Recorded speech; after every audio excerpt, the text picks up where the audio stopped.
Bom, então boa noite para todo mundo, né? Hoje a gente está com um tema aqui que é um tema interessante, porque ele já é interessante por natureza e porque as coisas vêm, para usar um termo atual, né? Elas vêm se escalando muito nesse sentido, né?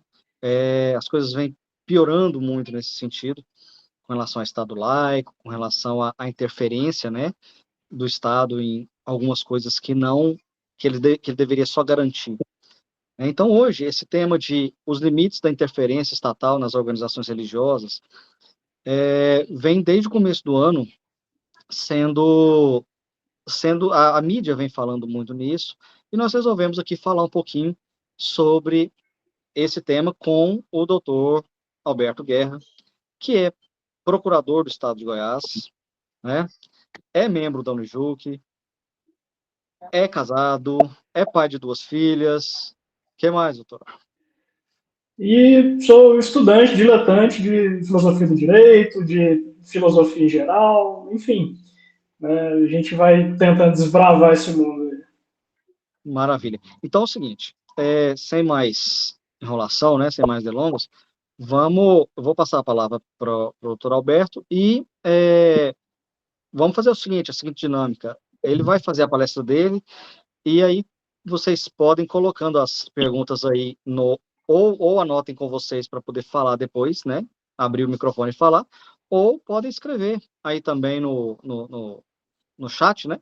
Que a gente vai, no final, a gente vai fazendo essas perguntas, a gente vai fazendo essa dinâmica. Pode ser assim?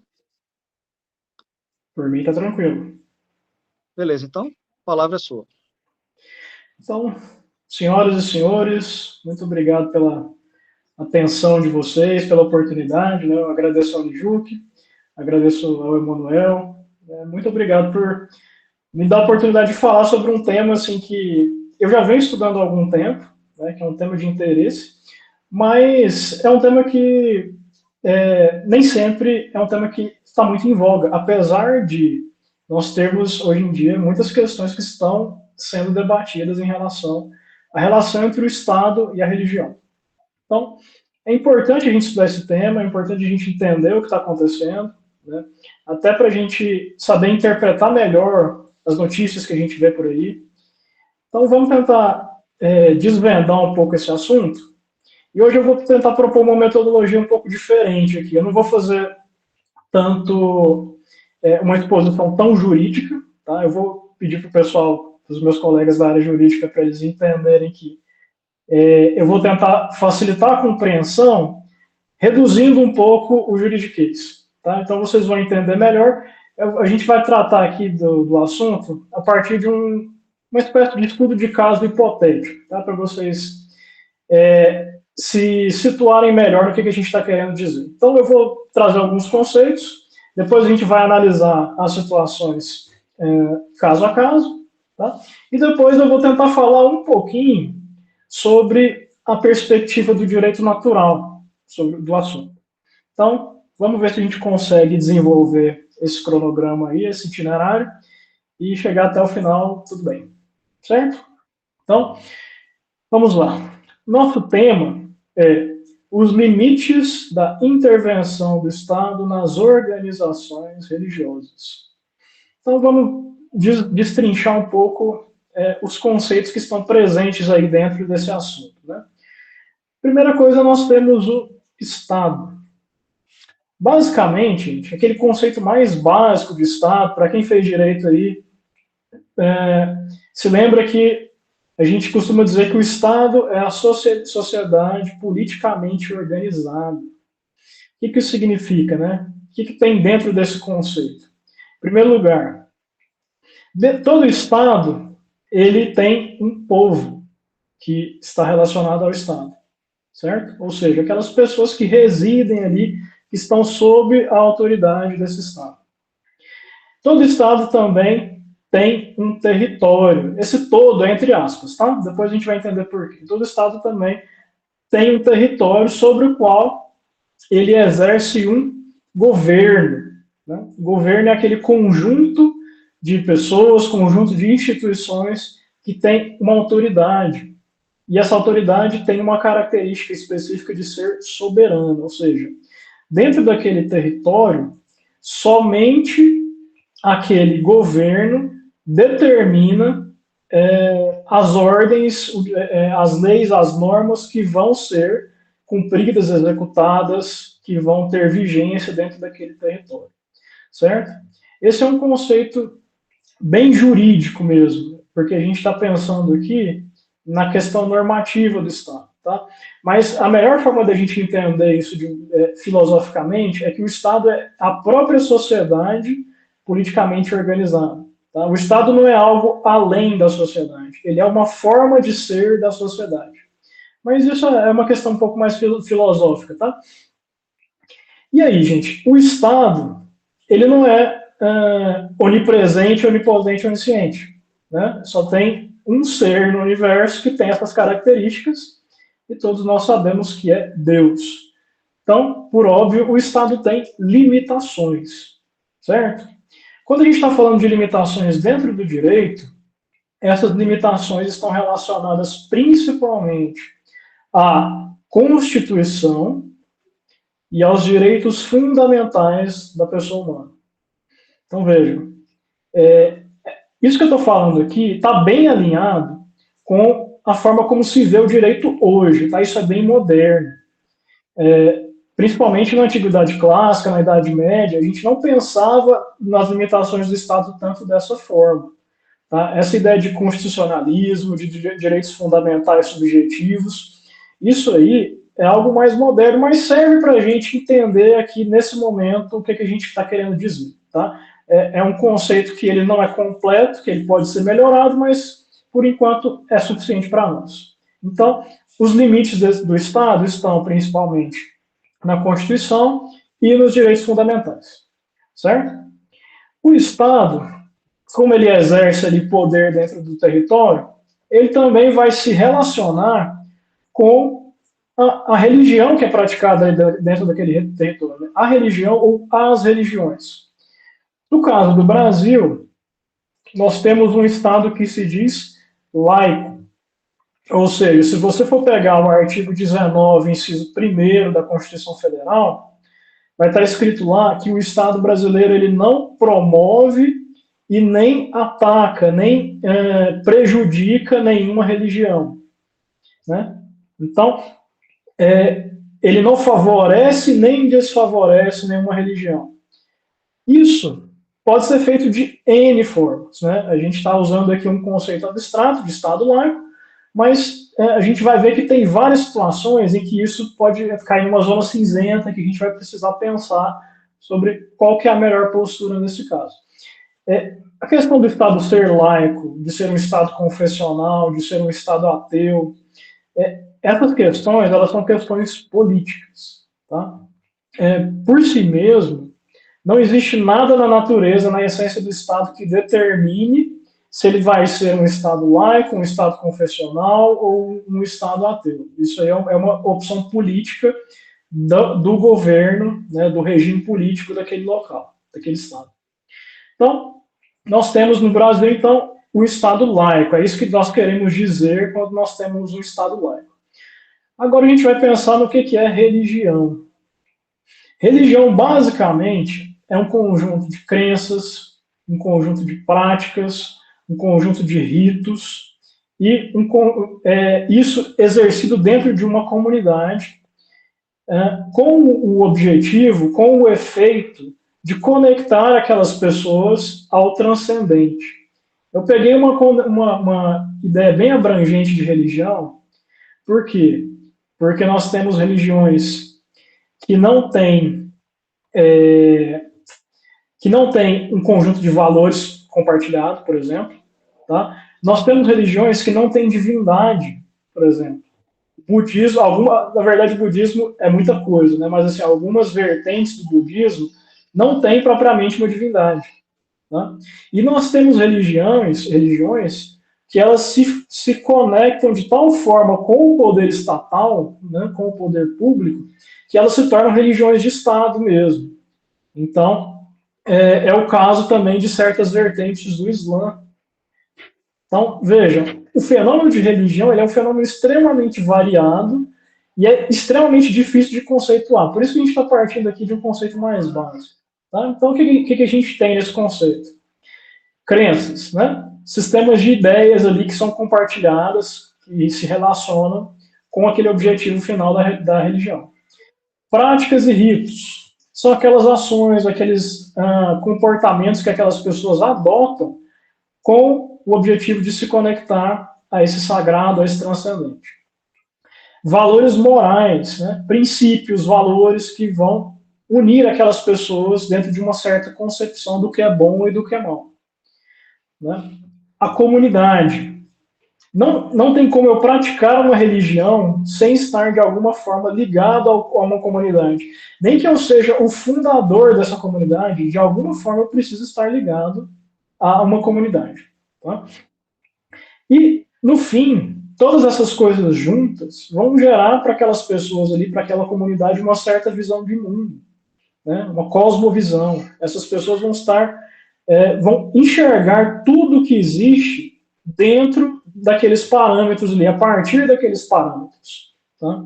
Isso não significa dizer que aquelas pessoas vão ter uma visão distorcida, porque, na verdade, todos nós já temos concepções, né, valores, tudo isso relacionados à nossa própria comunidade. Se você não tem uma religião, você tem valores comunitários. De alguma forma você está unido a algum grupo, né, porque o ser humano ele é um animal social, né, um animal político, como dizia Aristóteles. Então, é impossível estar isolado de algum grupo.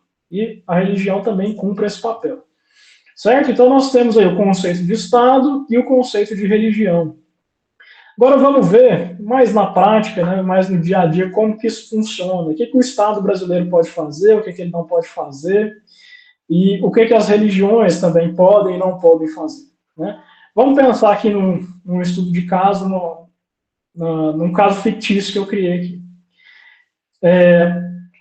Todo mundo que fez faculdade de Direito ouviu falar do Tício. Né? Acho que todo mundo conhece o Tício é amigo de todo mundo aqui no Direito. Sempre que a gente vai dar um exemplo, né, a gente usa esses nomes romanos, né? Tício, Caio, Neve e tal. Então, eu chamei o Tício para nos ajudar aqui. Imaginem aí, gente, que o Tício recebeu uma revelação espiritual, né? Uma iluminação espiritual, e a partir daí, ele obteve ali dessa revelação certas crenças, certos valores, né, certas formas de se conectar com aquele espírito, e ele começa a divulgar isso, certo? Ele não quer guardar aquilo só para ele começa a divulgar isso. De repente, ele recebe uma intimação da polícia, justamente por conta do que ele está fazendo. E aí, gente? Tá certo? A polícia pode intimar, não pode intimar? O que está envolvido nessa situação? A gente entra no tema da liberdade religiosa. Para a gente entender esse assunto, a gente pode puxar 3 documentos bem básicos aqui. São a Declaração Universal dos Direitos Humanos, o Pacto dos Direitos Civis e Políticos e o Pacto de Direitos Humanos de São José da Costa Rica. Esses 3 documentos, eles são documentos do direito internacional, né? Documentos que são travados ali no âmbito das Nações Unidas, né? No âmbito da Corte Interamericana de Direitos Humanos. São documentos que buscam trazer o que é mais elevado para nós de direitos humanos, certo? E dentro desses documentos, a gente pode usar como exemplo o artigo 18 do Pacto sobre Direitos Civis e Políticos. Vamos ver aqui o que esse artigo diz. Toda pessoa terá direito à liberdade de pensamento, de consciência e de religião. Esse direito implicará a liberdade de ter ou adotar uma religião de sua escolha e a liberdade de professar a sua religião ou crença, individual ou coletivamente, tanto em público quanto privadamente, por meio do culto, da celebração de ritos, de práticas e do ensino. 2. Ninguém poderá ser submetido a medidas coercitivas que visem restringir sua liberdade de ter ou de adotar uma religião ou crença de sua escolha. 3. A liberdade de manifestar a própria religião estará sujeita somente às limitações previstas em lei e que se façam necessárias para proteger a segurança, a ordem, a moral públicas ou os direitos e as liberdades das demais pessoas. 4. Os Estados-partes comprometem-se a respeitar a liberdade dos pais e, quando for o caso dos tutores legais, de assegurar a educação religiosa e moral dos filhos de acordo com suas convicções. Vejam, isso é o que é dito nos documentos internacionais. A nossa Constituição também traz algo bem similar no artigo 5º, inciso 6º, né, que traz para nós a inviolabilidade da liberdade de crença e de religião. Então, só para a gente ter uma noção mesmo do que a gente pode trazer como base desses documentos. O que a gente percebe, gente? A liberdade religiosa ela tem uma dimensão interna e uma dimensão externa. A dimensão interna da liberdade religiosa é o que a gente pode chamar de liberdade de crença. É aquela faculdade que o ser humano tem de aderir intelectualmente ou moralmente a um certo conjunto de proposições de cunho religioso, de cunho espiritual, de cunho transcendente. Ou seja, isso está dentro da pessoa. Né? É você com você mesmo, você com a sua própria alma. Certo? Justamente por isso, essa liberdade não está sujeita a limitações. Isso está previsto no artigo 2º, no item 2 do artigo 18, que a gente acabou de falar. Certo? Agora, nós temos também uma dimensão externa da liberdade religiosa, que é a liberdade de manifestação dessa crença. Né? Ou seja, são aqueles atos externos, atos de profissão pública ou privada da fé, de cultos, de práticas, né? De atos de cunho moral. Tudo isso é feito pode ser feito em público ou em privado, mas são atos externos, né? Atos que, se alguém estiver perto de nós, vai perceber que nós estamos praticando esses atos. Essa liberdade, ela, de acordo com os documentos internacionais, ela pode estar sujeita à limitação, desde que essa limitação seja para garantir o bem comum. Certo? Então, a gente pode dizer que a gente tem limitações das limitações, e aqui entram justamente as limitações do Estado sobre a liberdade religiosa. Né? Isso a gente pode estar aí do comentário 22 do Comitê de Direitos Humanos da ONU. O que ele diz para nós sobre essas limitações? Primeiro, a limitação só pode vir por lei. Eu não posso limitar a liberdade religiosa de alguém sem ter uma lei que estabeleça essa limitação.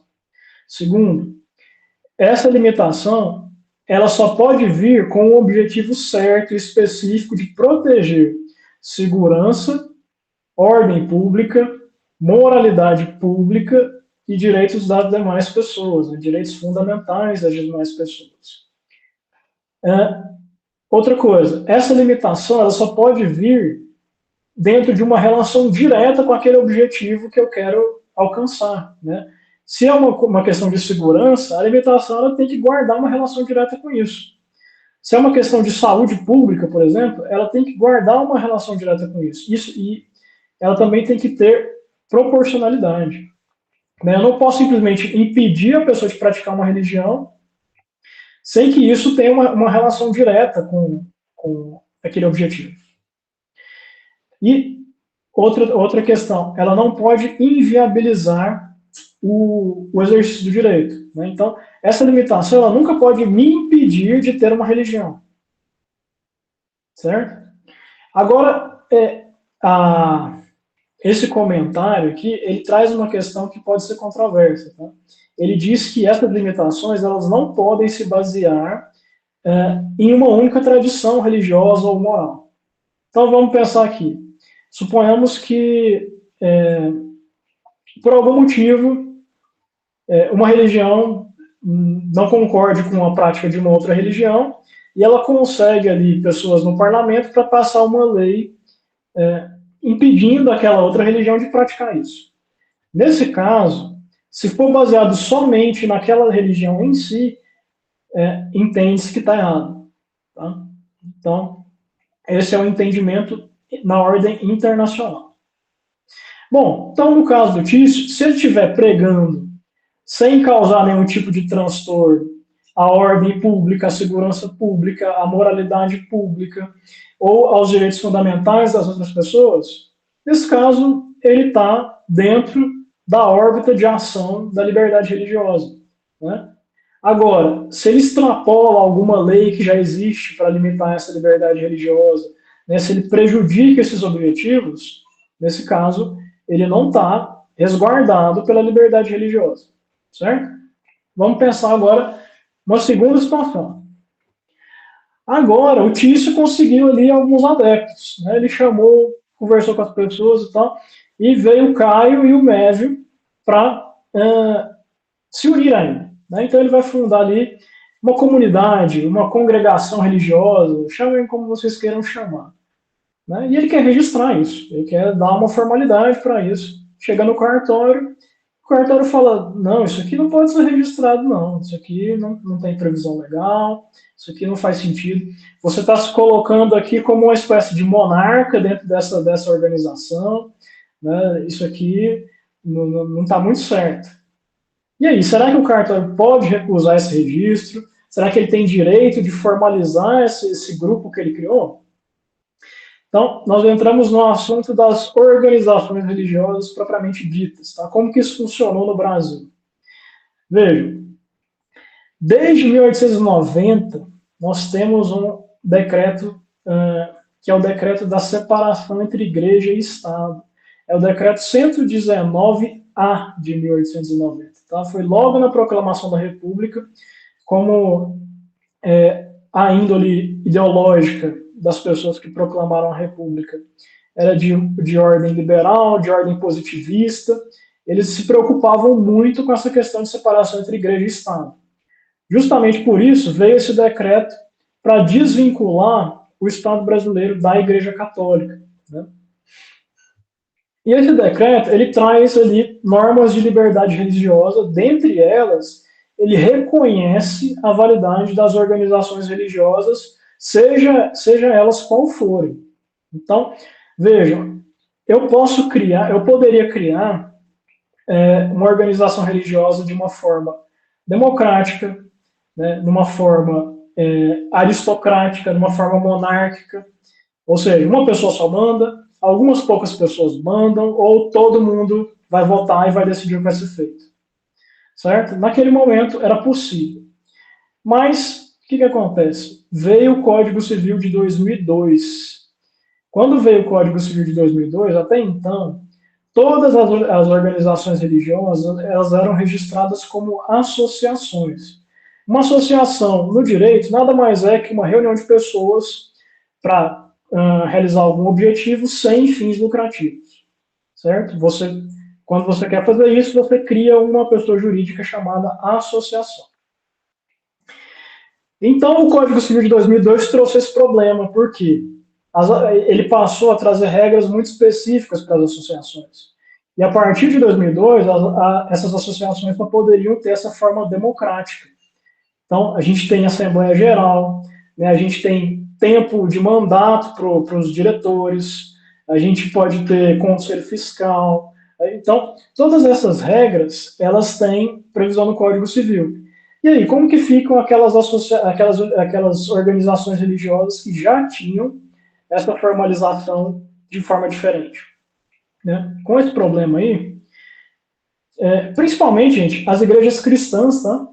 A gente tem pelo menos 3 formas de realização de uma igreja cristã. A igreja católica, ela tem uma forma monárquica, né? O Papa é o monarca da igreja católica. Ele determina, ele tem jurisdição sobre todo o mundo católico. Tá?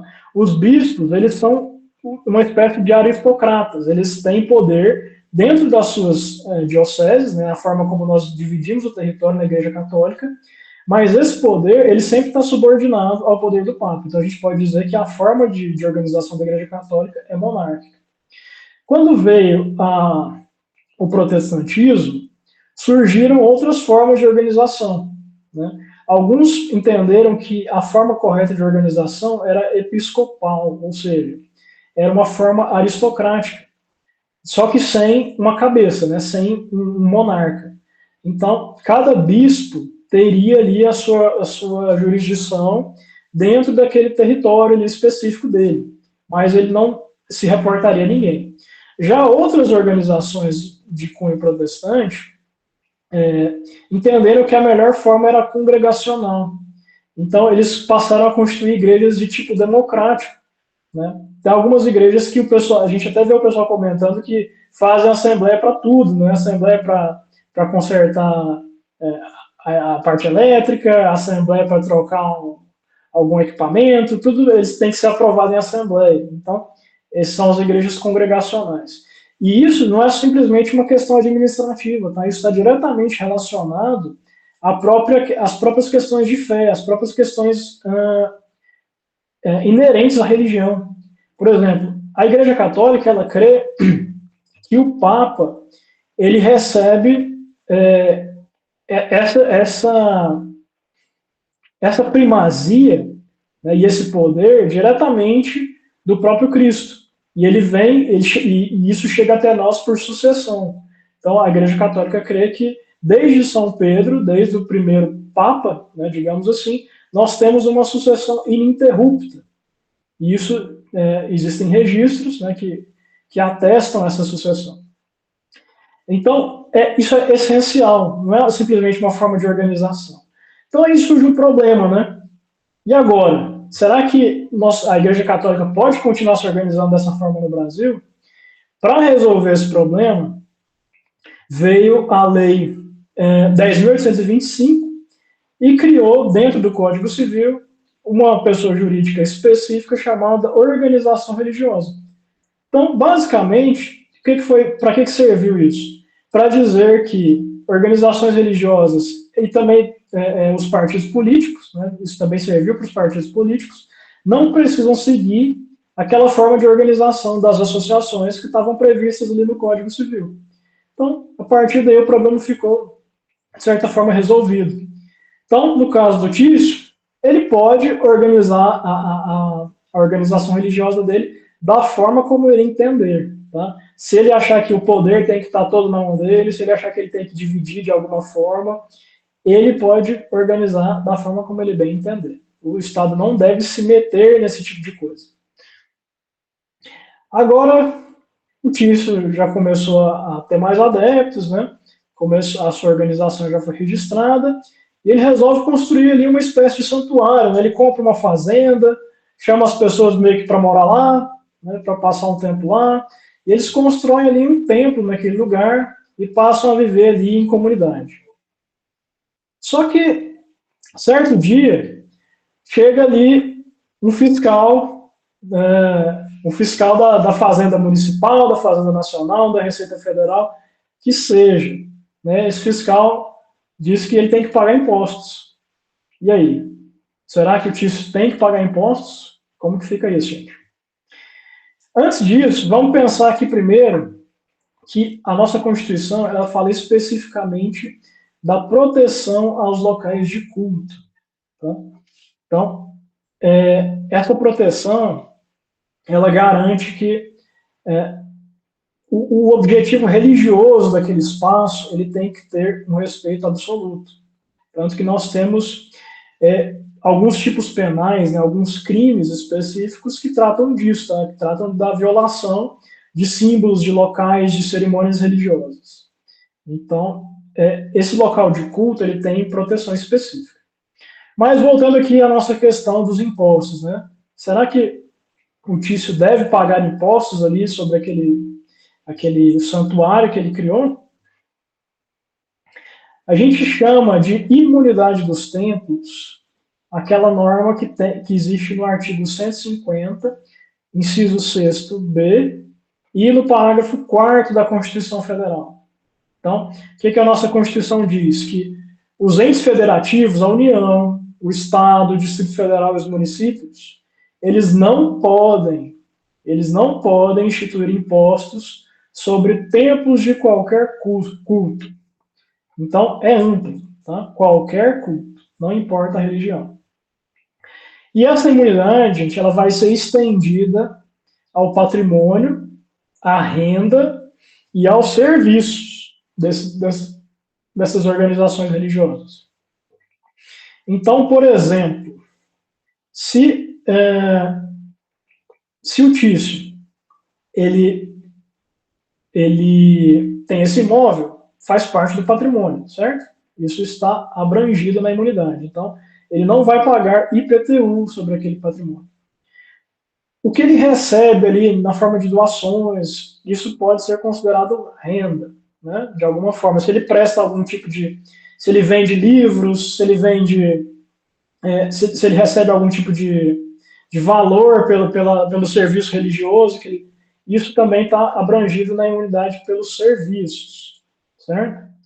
Então, tudo isso não pode ser tributado, tudo isso está abarcado pela imunidade tributária. Mas a gente pode pensar que isso poderia ser usado de uma forma leviana, né? As pessoas poderiam comprar um monte de imóveis e dizer que aquilo lá é imóvel para culto religioso e tudo mais, só para não pagar imposto. Pensando nisso, o Superior Tribunal de Justiça analisou um caso em que a fazenda municipal, né, o município, estava querendo cobrar IPTU de imóveis que diziam que não tinha comprovação que exerciam atividade religiosa. O que o STJ entendeu? O STJ disse para nós que quem tem que comprovar que aquele imóvel não está dentro da atividade religiosa, né, que tem uma outra finalidade, é a fazenda, é o fisco, é quem está cobrando os impostos. Então, existe uma presunção, a gente chama de presunção relativa, né, uma presunção que você pode comprovar o contrário. Existe uma presunção de que esses bens, eles a priori estão dentro da atividade religiosa. Então, seria ali o fiscal que tem que comprovar que aquilo ali não está dentro da imunidade. Certo? Nós temos aqui também o conceito das congruas. O que são congruas? Dentro da Igreja Católica, principalmente, os padres eles não recebem salário. A gente poderia chamar de uma ajuda de custo, mas existe esse nome de congrua. É o valor que ele recebe para se manter, mas não tem uma finalidade remuneratória. É simplesmente para manter a atividade que ele exerce. Certo? Nesse caso, essas congruas, elas não são imunes, tá? Porque quem está recebendo esse valor, essa renda, são os membros e não a organização. Nesse caso, deve ser apurado o imposto de renda e pago o imposto de renda. No site da Unijuc tem um artigo bacana sobre isso. Depois vocês peçam para o Emanuel para mandar o link para vocês lá. É um artigo que trata direitinho sobre a tributação das congruas. Ainda dentro da questão de propriedade, tá? Nós estamos falando aqui da propriedade da organização religiosa. Né? Essa propriedade ela não fica isenta de cumprir uma função social. Ela não fica isenta de atender às normas de direito urbanístico, de atender às normas de direito ambiental. E, obviamente, né, gente? Por exemplo, vamos supor que o ritual que o Tício está fazendo lá faz muita fumaça ali, ele queima um monte de coisa e tal. E aí, os vizinhos em volta, como que fica isso? Né? Assim, tem que haver pelo menos uma conciliação desses objetivos. Não que seja necessário impedir que ele faça isso, mas as normas de direito urbanístico e de direito ambiental vão determinar que ele pelo menos filtre esse ar, que ele impeça que essa fumaça chegue nos vizinhos. Isso vai ser analisado pela administração municipal, pela administração ambiental. Outra coisa, a propriedade das organizações religiosas, ela também está sujeita há duas formas de intervenção do Estado na propriedade, que são chamadas de requisição administrativa e desapropriação. Sim.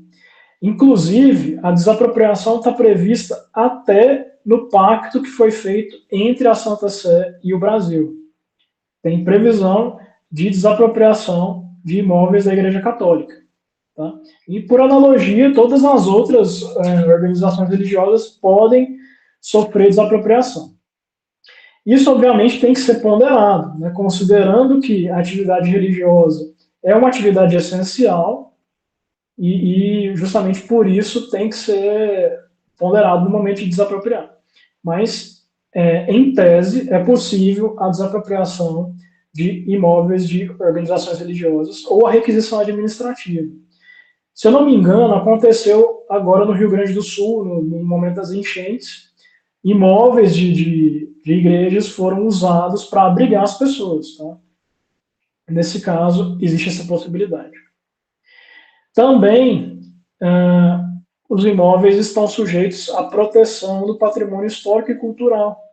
Então, é possível o tombamento de igrejas, de templos. Né? A Igreja Católica tem muitos templos que são tombados, muitas igrejas tombadas, e isso gera ali uma certa dificuldade, né? Uma necessidade de diálogo constante ali com as autoridades, porque para você fazer uma restauração, para você fazer uma reforma para você modificar ali de qualquer maneira, é bem difícil. Tá? Mas é justamente uma tentativa do Estado de resguardar aquele patrimônio que nem sempre dá certo. Mas, em tese, nós temos essa previsão. Então, impostos, o tício não precisa pagar, mas ele precisa respeitar todas essas regras aí que nós já observamos. Vamos supor agora, gente, que um dos membros dessa comunidade religiosa, né, o Caio, ele foi hospitalizado. E o Tício quer ir lá fazer um ritual de cura. A gente entra agora na questão da assistência religiosa. Né? Eu tenho, inclusive, um artigo sobre isso no site da Unijuc. Se vocês quiserem entender melhor, com as fontes jurídicas mais especificadas e tudo mais, está tudo lá. Deem uma olhada nisso. Basicamente, esse direito está resguardado no artigo 5º, inciso 7º da Constituição Federal.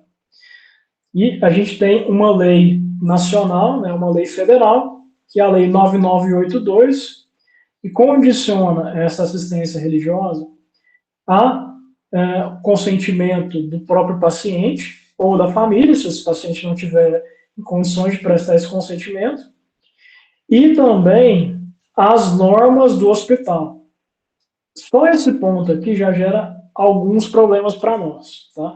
Eu não vou entrar nessa questão hoje, mas se vocês forem ler o meu texto lá, vocês vão entender que isso precisa ser bem ponderado. Mas hoje o cenário que nós temos é que os hospitais eles podem restringir e não existe um certo limite para essa restrição. A gente precisava que a lei melhorasse, né, essa especificidade. Além disso, gente, a gente precisa observar uma coisa interessante. A gente pensa que a assistência religiosa em hospitais é um direito do paciente, tá? Mas não é só um direito do paciente, é um direito do religioso, do ministro daquela organização religiosa. Ele tem direito de acessar aquela unidade hospitalar para identificar quem precisa do serviço dele. Se vocês forem ler a Lei 9982, ela se dirige aos ministros, ela se dirige aos religiosos. Isso é algo que é muito pouco observado. Então, por que eu trouxe esse tema? Apesar de ser uma relação entre o ministro religioso e o hospital, o Estado, muitas vezes o Estado tem unidade de saúde, né, e ele precisa respeitar isso. Em outras vezes, o Estado vai acabar mediando essa relação. Então, essa mediação precisa ser justa. Certo? Agora, vamos passar aqui para uma situação que pode gerar um pouco mais de polêmica. Vamos imaginar que o Tício está ali pregando, né, está chamando as pessoas para participarem daquele grupo religioso que ele fundou, e ele começa a entrar em debates com outras religiões. Né? Num país do tamanho do Brasil, com tantas culturas diferentes como é o Brasil, é natural que isso acontecesse. Né? E justamente por isso, podem haver certos conflitos. Então, como que funciona essa questão dos debates religiosos? Esse assunto aqui, ele daria uma palestra sozinho, tá? Então, eu vou tratar disso aqui bem en passant, porque senão a gente não consegue terminar. Mas é um assunto que daria uma palestra por si só. Dois casos foram julgados no STF recentemente sobre esse assunto. Vocês devem, quem é católico, com certeza conhece o Monsenhor Jonas Abib. E quem está na internet aí zapeando com certa frequência já ouviu falar do pastor Tupirani. Vocês devem conhecer o pastor Tupirani, ele tem os vídeos que viralizaram. E essas duas pessoas, né, tanto o Monsenhor Jonas Abib quanto o pastor Tupirani, foram acusados criminalmente de discriminação religiosa. Isso chegou até o STF. O que foi decidido? Né? No caso do Monsenhor Jonas Abib, o relator foi o ministro Fachin, e ele trouxe para nós um conceito interessante que vale a pena a gente entender.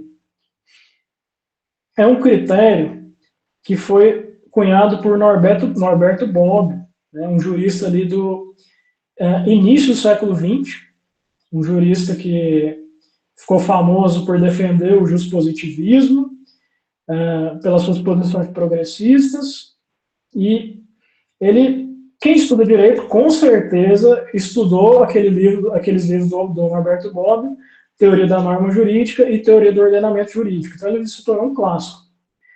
E ele trata de vários outros assuntos, além desses que normalmente a gente estuda no direito, e um deles é a questão da discriminação, da tolerância, né? Essas questões. Ele trouxe para nós um critério para que a gente possa analisar se esse discurso extrapola os limites da legalidade, os limites da ordem pública, os limites da moralidade pública, ou se esse discurso está dentro daquela moralidade pública. Então, são 3 etapas que a gente tem que analisar. Veja, o discurso religioso, quando ele trata de uma outra religião, ele pode simplesmente fazer uma diferenciação, uma distinção simplesmente descritiva, né? Só dando a conhecer a diferença entre a religião A e a religião B.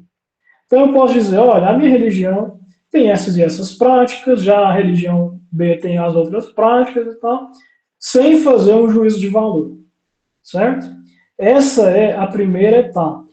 Nesse ponto, para o Norberto Bobbio, não tem nenhuma ilegalidade, não tem nenhum abuso aí. Uma segunda etapa é quando eu faço uma valoração dessas distinções. Então, além de eu dizer, olha, a minha religião A tem essas e essas características e a religião B tem essas e essas características, a minha religião A é melhor do que a B por conta disso, disso e disso. Ou a B é negativa, a B é má, a B é contrária ao bem espiritual das pessoas por causa disso, disso e disso. Veja, eu estou valorando nesse ponto, certo? Eu já estou hierarquizando essas duas crenças. Muitas pessoas já poderiam achar que, já nesse momento, esse discurso deve ser impedido, esse discurso deveria ser sancionado e vetado no debate público. Mas o Norberto Bobbio diz que não. Enquanto eu estou simplesmente ali no ponto da valoração, mesmo que tenha crítica, que tenha manifestação de desapreço, enquanto eu estou nesse ponto, eu ainda não extrapolei os limites da liberdade de expressão para o Norberto Bobbio. Eu vou extrapolar os limites da liberdade de expressão quando eu chego na terceira etapa, que seriam a incitação ao extermínio, incitação à escravidão, incitação a uma subordinação, né, uma subordinação legal, ou mesmo quando eu incito, quando eu falo que aquelas pessoas devem ter os seus direitos fundamentais tolhidos, de alguma forma. Mesmo que eu diga assim, o Estado tem que impedir aquela religião de se manifestar. O Estado tem que criminalizar aquela religião. O Estado tem... Quando eu entro nesse ponto, o Norberto Bobbio entende que, a partir daí, o meu discurso deve ser controlado, deve ser tolhido. Tá? Então, se eu pretendo, a partir do meu discurso, que os direitos fundamentais daquelas pessoas sejam suprimidos, o meu direito fundamental vai ter que sofrer uma limitação. E nesse ponto entraria o Estado. Agora veja, o STF ele decidiu de forma diferente para o caso do Monsenhor Jonas Abib e para o caso do pastor Tupirani. O Monsenhor Jonas Abib escreveu um livro que chamava-se Sim, Sim, Não, Não. Nesse livro ele trata do espiritismo. Né? Ele critica as práticas do espiritismo, ele fala que espiritualmente aquilo vai gerar prejuízo para as pessoas, e ele diz que os cristãos deveriam buscar a conversão dos espíritas. Os ministros, quando analisaram isso, eles acharam arrogante, eles acham, assim, pessoas não religiosas acham que isso é arrogante, né? Mas nós que somos religiosos, nós entendemos que não tem bem maior que você possa querer para uma pessoa do que buscar que ele se converta, né? Que ele adira à fé de Jesus Cristo. Mas isso é outro assunto, só estou fazendo um parêntese aqui. Enfim, eles entenderam que seria um discurso arrogante, que seria um discurso prepotente e tudo mais, mas, nesse ponto, eles entenderam que, apesar de parecer isso, o que ele estava pregando é que fosse feito um bem para aquelas pessoas. Né? Na visão dele, fosse feito um bem. Então, o Monsenhor Jonas Abib foi absolvido do crime. Né? Foi considerado que o que ele estava fazendo, na verdade, não constituía um crime, não era tipificado, não era um fato típico na lei penal.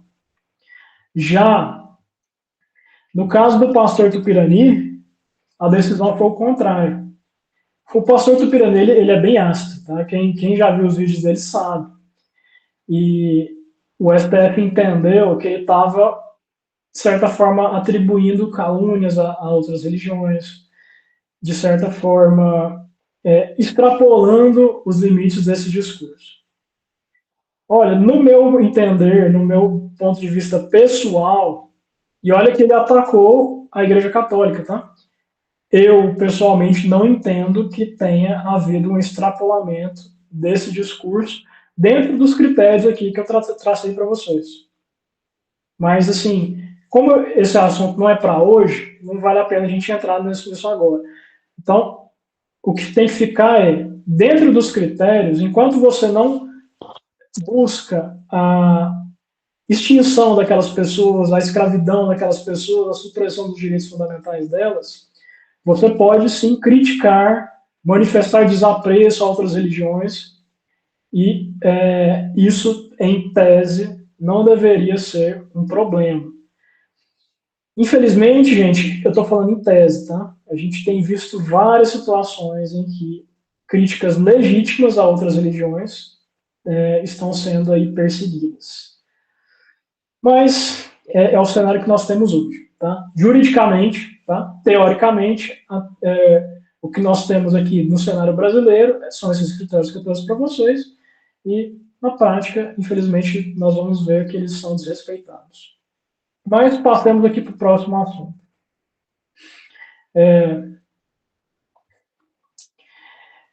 Vamos ver aqui, gente. Imaginem uma última situação, tá? Vamos imaginar que as pessoas da região ali descobriram que o Tício estava fazendo sacrifício de animais. E aí? Agora será que a coisa ficou feia?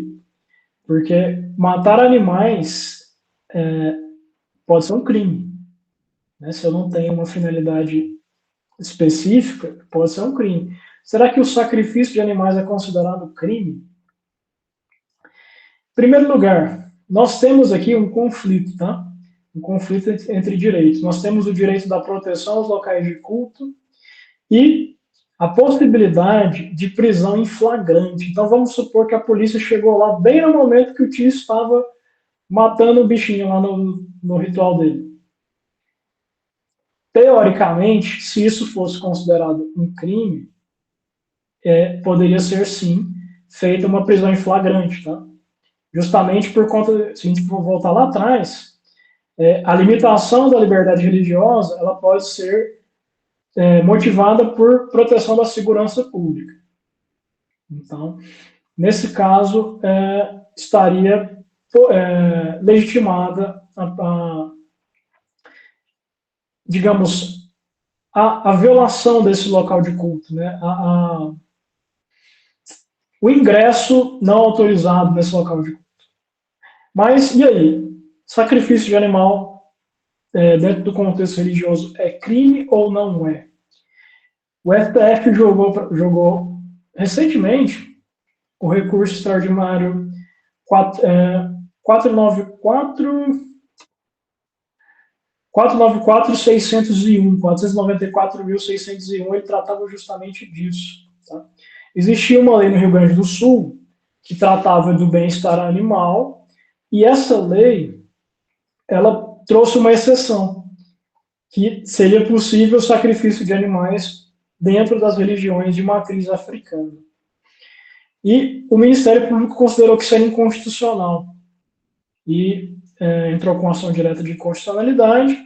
No tribunal, ela foi negada e o Ministério Público recorreu ao STF para que o STF analisasse a constitucionalidade dessa lei. Vamos ver o que disseram os ministros. O ministro Marco Aurélio, que era o relator, ele admitiu que a lei era constitucional, ou seja, que era possível abrir essa exceção para fazer sacrifício de animais em contexto religioso, mas ele trouxe ali uma ponderação, ele trouxe uma modulação dessa decisão. Para ele, só seria possível se esse sacrifício fosse condicionado a um posterior consumo da carne. Só que teve uma divergência. Os ministros Alexandre de Moraes e Gilmar Mendes, eles entenderam que não era necessário condicionar isso ao consumo. O ministro Fachin entendeu que mencionar especificamente as religiões de matriz africana não trazia inconstitucionalidade para essa lei. E o ministro Barroso mencionou que essas práticas, no contexto das religiões de matriz africana, isso é uma ponderação dele, eu não sei dizer se isso é correto ou não, ele trouxe essa ponderação a partir dos pareceres que os representantes dessas religiões apresentaram, que não havia crueldade no abate dos animais e que havia aproveitamento dos corpos dos animais, né? Então, todas essas circunstâncias foram ponderadas e o tribunal entendeu que é constitucional a lei de proteção animal que, a fim de resguardar a liberdade religiosa, permite o sacrifício ritual de animais em cultos de matriz africana. Então, está implícito aí, não ficou escrito na tese, mas está implícito que esse abate não pode ser cruel. Mas como as religiões de matriz africana disseram que não existe crueldade, o tribunal tomou isso por verdade e considerou válido. Tá? Então, esse é o cenário que nós temos hoje. Esse é o cenário que nós temos hoje. A gente precisa lembrar que o sacrifício animal ele foi uma prática que era unânime, praticamente, em todas as religiões antigas, inclusive no judaísmo. Né? O judaísmo ele se baseava, o ato fundamental da religião judaica era o sacrifício de cordeiros, de animais no templo, né? A gente sabe que, a partir da vinda de Jesus Cristo, esse sacrifício foi abolido, porque o próprio Cristo se ofereceu em sacrifício. Então, essa é a fundamentação de terem sido abolidos os sacrifícios de animais. Mas, na ordem puramente natural, a gente pode pensar que um sacrifício de um animal com fim religioso, ele é, em tese, mais nobre do que o próprio consumo da carne. É aí que eu já estou entrando em filosofia, tá? Só estou trazendo para vocês entenderem que essa decisão, apesar de escandalizar muitas pessoas, ela, de acordo com o direito natural, eu entendo que é uma decisão que está adequada por isso. Tá? Agora, no meu entender, essa menção específica a religiões de matriz africana, eu acho que não se justifica. Eu entendo que seria uma decisão equivocada por isso, mas eu estou trazendo apenas um parêntese aqui. Objetivamente, nós temos esse cenário. Tá? Então, basicamente, nós concluímos aí a historinha do Tício. Vou só trazer rapidamente aqui, que nosso tempo já está avançado, falar um pouquinho de direito natural para vocês. Eu estou me baseando agora num documento da Igreja Católica, da Comissão Teológica Internacional, que não é um documento doutrinário, tá? É um documento de estudo. Se vocês forem lá no site do Vaticano e buscarem os documentos da Comissão Teológica Internacional, são estudos sobre certos assuntos, tá? Não são doutrina da Igreja Católica propriamente dita, mas eles trazem muitos insights interessantes. E a Igreja Católica é uma instituição que fala de direito natural há mais de 2000 anos. Então, ela tem muito a dizer sobre isso. E de um contexto que não necessita de argumentos religiosos. Tá? Então, eu vou recomendar para vocês a leitura de um documento chamado Liberdade Religiosa para o Bem de Todos, da Comissão Teológica Internacional.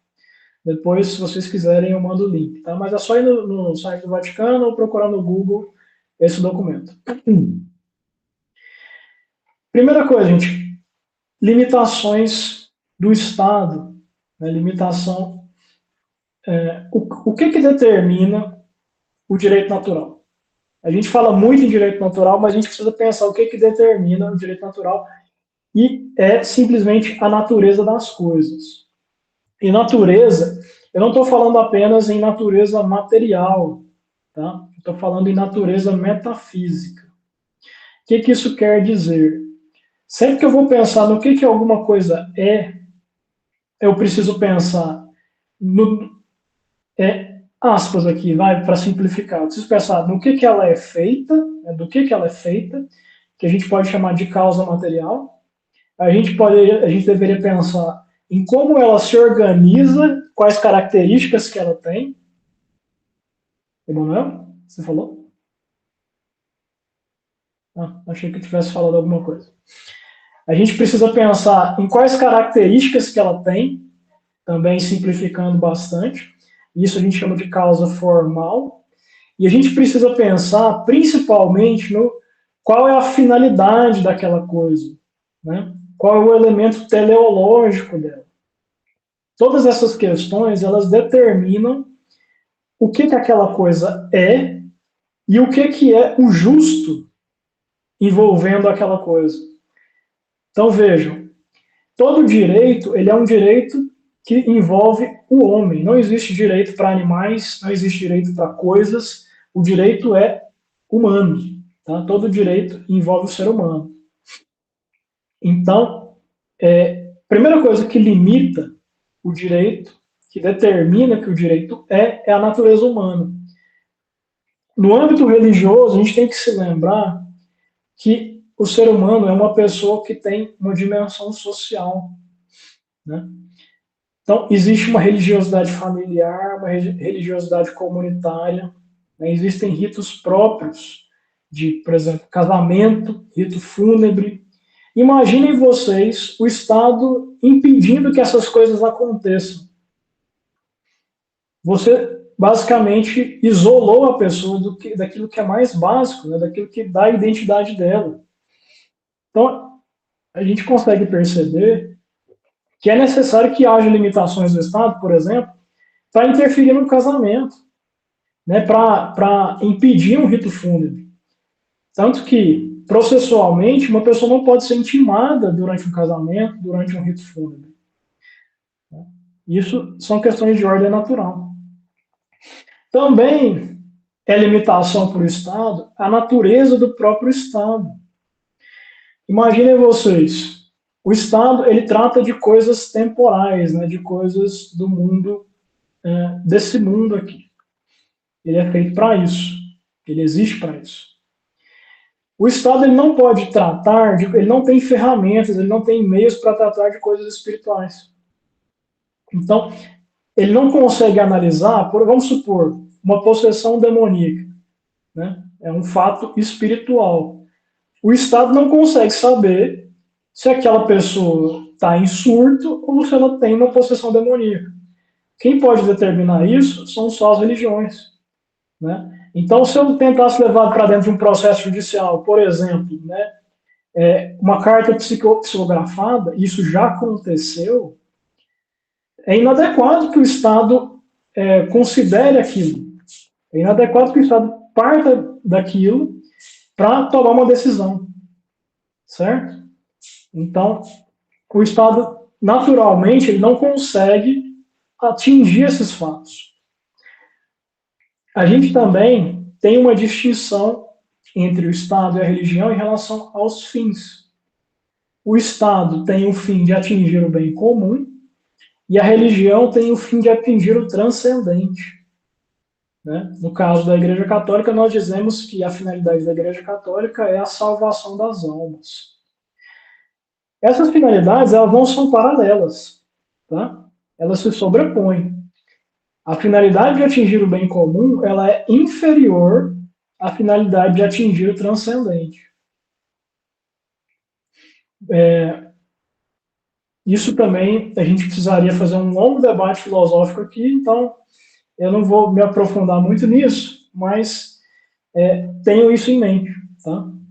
Tanto que as pessoas aceitam morrer para não ir contra as suas crenças religiosas. Vejam quão importante isso é para o indivíduo. Então, e deve haver, pelo menos na ordem moral e na ordem intelectual, uma compreensão de que a finalidade da religião é superior à própria finalidade do Estado. Isso traz para nós muitas implicações, se vocês forem pensar. Tá? Então, nesse documento também tem uma passagem bastante interessante que fala que o Estado não deve ser nem ateu e nem um Estado teocrático, né? Um Estado que se confunda com a religião. E isso, a gente poderia dizer que é uma espécie de monofisismo religioso, né? De união total do Estado com a religião. E, por último, gente, o Estado ele tem um bem que ele precisa garantir, que é a união dos diversos estratos sociais que existem dentro daquele território. Então, os vários povos com as suas várias religiões que devem ser protegidas, eles precisam se relacionar harmonicamente dentro daquele território. Isso é um bem natural. Tá? Eu não preciso de uma lei dizendo que isso é importante para que deva haver uma proteção disso. Certo? Então, tentei pincelar um pouquinho aqui para vocês sobre direito natural, mas eu recomendo fortemente a leitura desse documento, até para vocês entenderem como que funciona o raciocínio prático do direito natural, não para não ficar só na questão teórica. Tinha muitos temas que a gente poderia falar, gente, mas eu vou encerrar por aqui. Tá? A gente poderia falar das objeções de consciência, né? Inclusive, eu diria que existe, entre aspas, uma objeção de consciência institucional. A gente tem hospitais cristãos que estão sendo obrigados a fazer aborto hoje em dia. A gente poderia falar da relação da religião com o serviço militar. A gente poderia falar da questão dos elementos religiosos no espaço público, né, que recentemente foi julgado. Poderíamos falar de ensino religioso, né, de livros sagrados em ambientes públicos. Poderíamos falar relações de trabalho, parcerias entre o Estado e as organizações religiosas, e também o assunto das comunidades indígenas, que tem um regramento específico. Tudo isso está relacionado à relação entre a religião e o Estado. Mas eu vou encerrar por aqui, porque eu acho que eu até já extrapolei o meu tempo. Tem alguma pergunta que ficou? Alguém quer fazer alguma ponderação? Podem abrir o microfone e ficar à vontade, gente.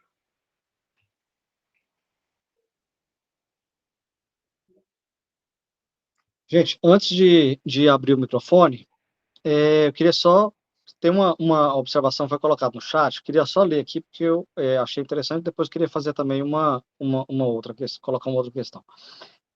O Leonardo Souza colocou assim: na prática, com o advento da nova pessoa jurídica organização religiosa, né, que como o doutor Alberto explicou, veio depois, tem surgido relevantes dificuldades junto aos cartórios e a diversas entidades públicas e privadas, que muitas vezes não reconhecem ou sequer compreendem a natureza e os efeitos jurídicos dessa figura. Antes de passar a palavra, Alberto, queria só um comentário, porque eu já passei por esse problema algumas vezes, né? A figura da organização religiosa, que é diferente da figura da associação, como você deixou bem claro, né? Justamente, e foi preciso fazer essa diferença justamente por causa dessas nuances diferentes. O que acontece? Os cartórios têm muita dificuldade em compreender isso, a ponto de chegar na hora quando muda um bispo de uma diocese, né, e eu trabalho às vezes muito com essa parte, muda um bispo da diocese, você precisa mudar toda a documentação, né, porque todos os bens, todas as contas, né, de banco e tudo tem que passar para o nome daquele novo bispo. Os cartórios me pedem, por exemplo, o estatuto da igreja, né, como é que eu vou arranjar o estatuto da igreja? Não existe estatuto da igreja. Como se fosse uma associação, né? E assim, as igrejas, as outras igrejas, as igrejas protestantes, normalmente elas são fundadas sobre ou estatutos ou uma organização religiosa que tem, porque elas estão sujeitas ao Estado diferente da igreja, que é um ente, né, internacional separado, ela não precisa de um estatuto. Assim como o Brasil não tem um estatuto, a Argentina não tem um estatuto, os Estados Unidos não tem um estatuto, a igreja não tem um estatuto, a Santa Sé não tem um estatuto, né? E isso não é uma coisa difícil de tirar ali da lei, né? Tá muito claro ali. Mas nós temos esse problema hoje. Eu não sei se o doutor Leonardo levantou a mão aí para falar sobre isso. Foi? Sobre isso? Também. Também. Então, assim, agora que eu já passo a palavra, e depois a gente vai para o Alberto. Então, é só uma observação de que isso é um problema, um dos vários problemas dessa figura da organização religiosa, né? Leonardo, por favor. Boa noite a todos. Eu fiquei muito feliz desde o primeiro momento que eu vi o tema da palestra, porque foi o tema de minha dissertação que eu concluí esse ano de mestrado, né? A interferência do poder judiciário nas organizações religiosas. E eu consegui fazer, já nos 45 minutos do segundo tempo, uma pesquisa sobre algumas decisões judiciais, né? Eu pesquisei três tribunais, né?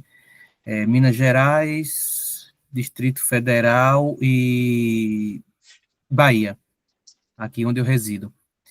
Então, primeiro para dizer que, sim, que é muito difícil ainda no Poder Judiciário a questão da nomenclatura, né, porque muitas ainda utilizam a questão de instituição religiosa, ou instituição eclesiásticas, e poucas ainda utilizam a nomenclatura organização religiosa. Então, a pesquisa já ficou um pouco difícil nesse sentido. Mas, assim, o que me chamou muita atenção nessa pesquisa foram as ações que eu encontrei, né? Na sua grande maioria, o que é levado ao judiciário por essas organizações religiosas são questões tributárias, né? Mais de 50% das ações se referem a esse tema. Depois, outro tema muito ligado às organizações religiosas é a questão e aí o que o doutor acabou de falar, que é a questão de afastamento, destituição e exclusão de membros, que está totalmente ligada à questão do estatuto, né, principalmente as organizações religiosas evangélicas. Mas para dizer isso, assim, que ainda no Brasil, principalmente para quem trabalha com a organização religiosa, existe muito essa dificuldade por realmente as instituições não terem conhecimento dessa nova pessoa jurídica, e aí muitos pensam que a gente deve se comportar e fazer as coisas da mesma forma que uma associação civil, principalmente os cartórios, porque nós não somos, por exemplo, pelo menos que eu entenda, né, que nós não somos obrigados a ter estatuto, né, porque se na Igreja Católica a gente já tem o próprio Código de Direito Canônico, para que ter estatuto, né? O nosso estatuto, com aspas, seria o próprio Código de Direito Canônico que rege as regras da própria igreja, né? Então, muitas dioceses e paróquias e outras organizações religiosas são forçadas a ter esse estatuto, e muitas fazem por conta da facilidade junto aos cartórios, junto a bancos também, por exemplo, né? Para quem trabalha no dia a dia com isso, percebe essa dificuldade, porque sempre é requerido esse documento, né? E daqui que você explique como o Papa, como é escolhido o bispo, como é escolhido um Papa. Então, aí você gasta um bocado de tempo. Então, às vezes, por facilidade, é melhor você ter um estatuto do que ter que explicar todas as vezes, todos os ritos, e mesmo você explicando, ainda existe essa dificuldade. E, assim, e parabenizar o doutor Alberto, assim, por essa brilhante palestra, realmente, assim, estudar essa interferência do poder judiciário hoje nas organizações religiosas, principalmente quando estamos em meio a um ativismo judicial tão forte, onde o judiciário pensa que deve julgar todos os casos, né, da forma como pensa. Eu acho que é um desafio também para nós como igreja hoje, né? Até que ponto, né? Foi essa uma das minhas perguntas, né? Até que ponto essas questões interna corporis das organizações religiosas devem ser julgadas ou podem ser julgadas pelo poder judiciário, né? E aí a gente vê a autonomia das próprias organizações religiosas, né? A autonomia de organização, a autonomia de autolegislação, a autonomia financeira, que infelizmente não é respeitada. Claro que em algumas situações, como o doutor Alberto muito bem explicou, deve haver sim essa interferência, né? Por exemplo, um dos casos que eu cito e que eu estudei é a questão, por exemplo, das doações, né? Das doações feitas às organizações religiosas. E aí a gente vê muito bem, por exemplo, as questões da Igreja Universal, né? Até que ponto o Poder Judiciário pode dizer que aquela doação é lícita ou ilícita, né? Então, eu acho que como abre muito pano para manga, muitas discussões, né? Se a gente for ver bem essas decisões, cada um teria que ser visto em cada tema, né? Mas eu acredito que o cerne da questão é que o Poder Judiciário deve sempre respeitar essa autonomia das organizações religiosas. Infelizmente, aqui no Brasil, a gente não tem uma lei das organizações religiosas como existe em alguns outros países, né? Então, isso acaba um pouco dificultando. Nós só temos o Código Civil, que fala sobre essa nova pessoa jurídica, e temos, para a Igreja Católica, temos o Acordo Brasil-Santa Sé, mas que assim, são legislações bem resumidas, né? E não traz muitas coisas. Então, é isso, assim, mais uma vez, parabenizar por esse assunto e por essa brilhante palestra. Eu agradeço, doutor. Inclusive, esse dado prático que o senhor trouxe enriquece bastante o assunto, né? Enriquece bastante aqui a nossa conversa, porque eu lido com cartórios, mas dentro da questão de responsabilidade civil. E hoje, da forma como tá organizada a responsabilidade civil dos cartórios, é muito mais fácil para eles negarem um registro, negarem uma verbação, negarem qualquer tipo de ato, simplesmente para evitar problemas. Então, infelizmente, a gente precisa recorrer a procedimentos de suscitação de dúvidas, né, procedimentos de até mesmo ações judiciais, para sanar coisas que já estão na lei. Coisas, assim, muito simples, muito básicas, e mesmo assim, E olha que cartórios são extremamente bem remunerados, né? Mas, infelizmente, é um problema sério hoje.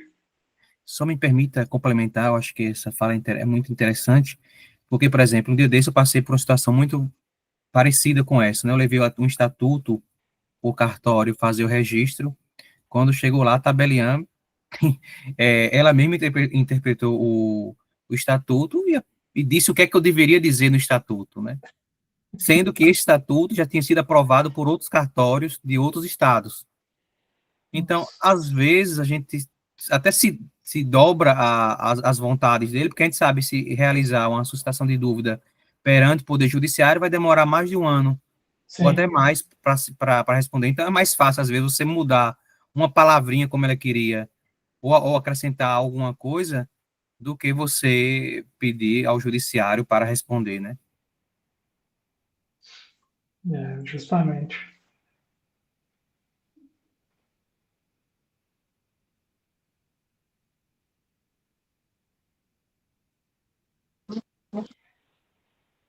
Mais Mais alguém tem alguém? algum questionamento?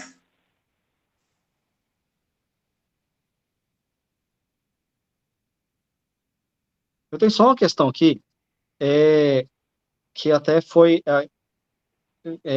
aconteceu lá no começo do ano, né, ainda está rolando isso, que é aquela coisa da fundação ligada à Canção Nova. Muitas igrejas, muitas paróquias, muitas dioceses, né, eles têm esse costume de criar fundações. E escolhem a fundação mais por ser mais fácil ter acesso a ajuda mesmo, né, auxílio a verbas estatais, né, do que qualquer outra coisa. Né, fica mais fácil por esse meio, pela fundação. Só que existe um problema, a fundação tem um problema, que o Ministério Público fiscaliza a fundação de muito perto, Exatamente. né? Então, é o Ministério Público que sempre está ali verificando a fundação, diferente de uma associação, por exemplo, né? Que ela é basicamente livre, a associação é bem livre, né? E a fundação acontece isso. Só que a fundação com fundo religioso, a fundação que tem ligada a uma organização religiosa, ligada a uma igreja, ela tem toda essa parte aí que você trouxe da liberdade religiosa, de tudo, né? Vem com tudo junto.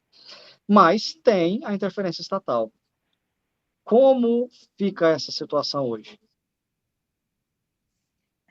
Olha, eu não conheço, assim, eu vi falar muito por alto desse caso da Canção Nova, né? Me parece que era alguma coisa relacionada à administração financeira da entidade, né? Eu não conheço o caso especificamente. O que a gente pode dizer, assim, pensando genericamente, né, sem conhecimento de caso? Em primeiro lugar, a fundação tem esse problema sério, né, que é o problema de fiscalização do Ministério Público. Assim, ter uma fiscalização na entidade não é um problema. O problema é a liberdade que o Ministério Público tem para fiscalizar e a subordinação que existe, né? Assim, basicamente, ele é quase um outro gestor ali dentro daquela entidade. Então, acaba extrapolando as funções de fiscal da lei. Já a associação, ela, por ter essa liberdade, ela facilita bastante, né? Agora, sim, o que nós temos de regulamentação, de norma aplicável a isso, é o próprio acordo Brasil-Santa Sé, que traz o reconhecimento da personalidade jurídica da própria igreja e de todas as entidades relacionadas, tanto as ordens quanto os institutos de vida consagrada e as entidades que são relacionadas ali para fins filantrópicos, né? Esse reconhecimento já deveria ser suficiente. Não deveria ser necessário criar uma fundação para exercer esse tipo de atividade, né? Assim, pelo que me parece, o acordo hoje ele tem um coeficiente de efetividade muito pequeno no Brasil, né? E eu acho que nós como juristas católicos e a própria igreja como instituição, deveria buscar isso. Inclusive, eu entendo que, por analogia, outras instituições não católicas deveriam se beneficiar do que esse acordo traz, né, por analogia e por isonomia. É um benefício que a Igreja Católica deveria ter, e eu creio que outras organizações religiosas também deveriam ter. Né, a facilitação desse reconhecimento, né, a garantia do exercício da atividade religiosa e da atividade assistencial que é conexa, e, infelizmente, a religião no Brasil hoje em dia ela está bem depreciada. Certo, doutora Alessandra? Boa noite a todos, boa noite, Alberto. Parabéns pela brilhante palestra, muito ilustrativa, que aguçou a curiosidade da gente em estudar esses temas. Lembrou do Tício? Hã? Lembrou do Tício? Demais. Sim. Então, só para a gente continuar a conversa das organizações religiosas, uma dúvida aqui, eu sou extremamente leiga no assunto, mas achei muito interessante. As organizações religiosas, elas estão sempre vinculadas a uma igreja? Ou a uma religião? Bom, e vocês sabem, e vocês sabem, Emanuel, Alberto, doutor Leonardo, né, que estudou profundamente esse tema, vocês sabem se há uma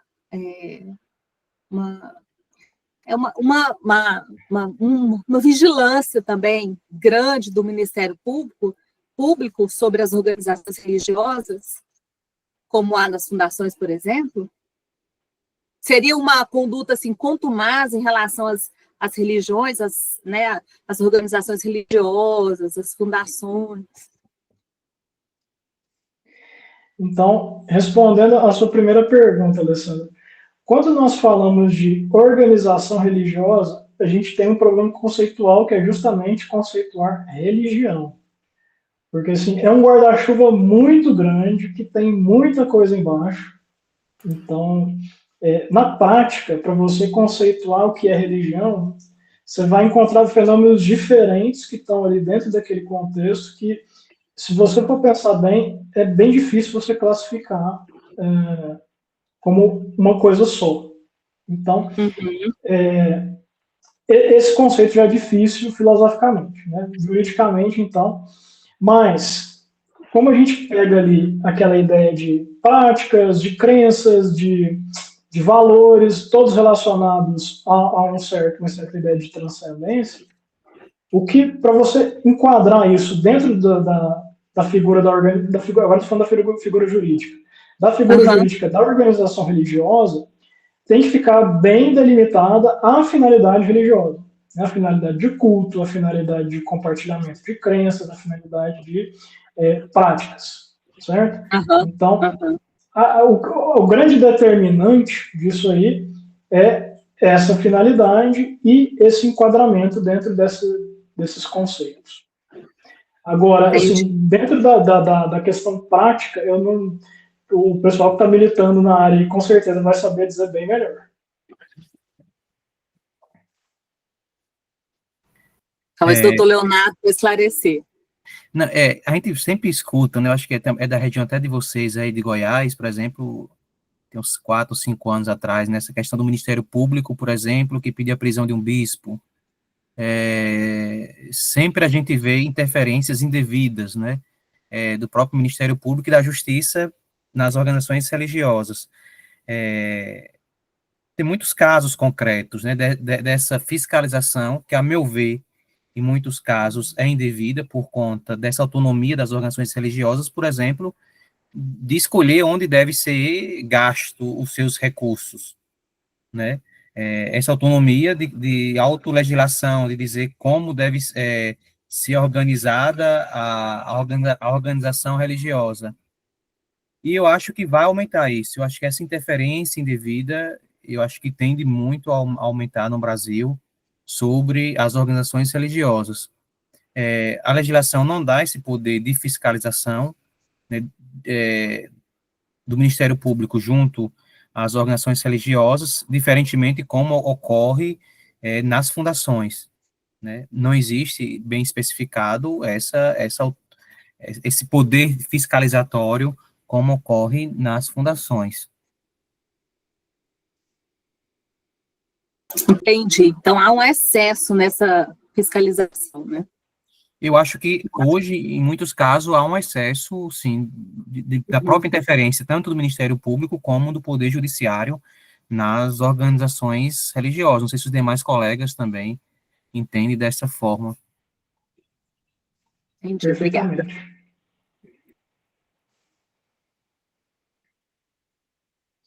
Inclusive, tem um caso que eu nem cheguei a abordar, que eu só mencionei, que é o caso do Hospital São Camilo, né? O Hospital São Camilo está sendo pressionado, eu não sei como que está hoje, mas o Hospital São Sei da Camilo história. está sendo pressionado a realizar abortos, e é justamente totalmente contrário à própria ideia de fundação da organização, né, do próprio hospital. Então, entre aspas aqui, eu diria que a gente deveria pensar numa espécie de objeção de consciência institucional, né? Porque o fato de pessoas terem consciência e as instituições terem objetivos estatutários não significa que esses objetivos podem ser ignorados, né? Exato. Certo. Certo? Mais alguém, gente?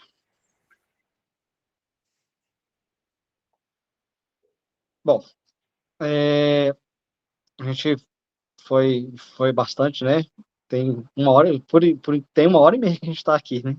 Então, é um tema que tem, como o doutor Alberto mesmo colocou, é muita coisa, né? É bem amplo mesmo. Tem diversos tentáculos nesse tema. A gente pode ir espalhando isso para a ordem tributária, a gente pode espalhar isso para a questão da objeção de consciência, como foi colocada, pode ir para a questão cartorária, as interferências, inclusive de poder de polícia, né, dentro dessas organizações religiosas, tem muita coisa, né? Então, a ideia aqui era justamente levantar esse assunto, porque a gente precisa estar por dentro desses assuntos, conversando sobre esses assuntos, para poder aprofundar depois, né? E acho que já foi um ótimo começo, né? A palestra foi excelente, as intervenções ótimas também. Então, eu agradeço a presença de todo mundo, principalmente a palestra do Dr. Alberto, né, que foi bem didática, né? Acho que foi possível, para quem não é jurista também, conseguir compreender do que a gente estava falando, né? Senão a gente fica só amassando barra aqui dentro da mesa, né, dentro do nosso grupo de profissional e não leva isso para fora. Então, muito obrigado, doutor Alberto. Espero que a gente tenha outras oportunidades para poder falar desse e de outros assuntos.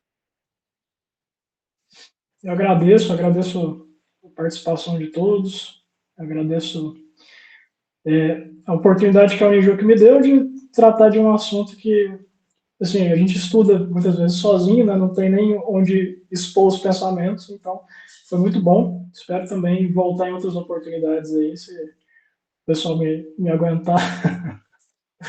Tá certo? Deixa um abraço para todos aí, muito obrigado. Certinho, obrigado a presença de todos. Até a próxima. Tchau, tchau. Até mais.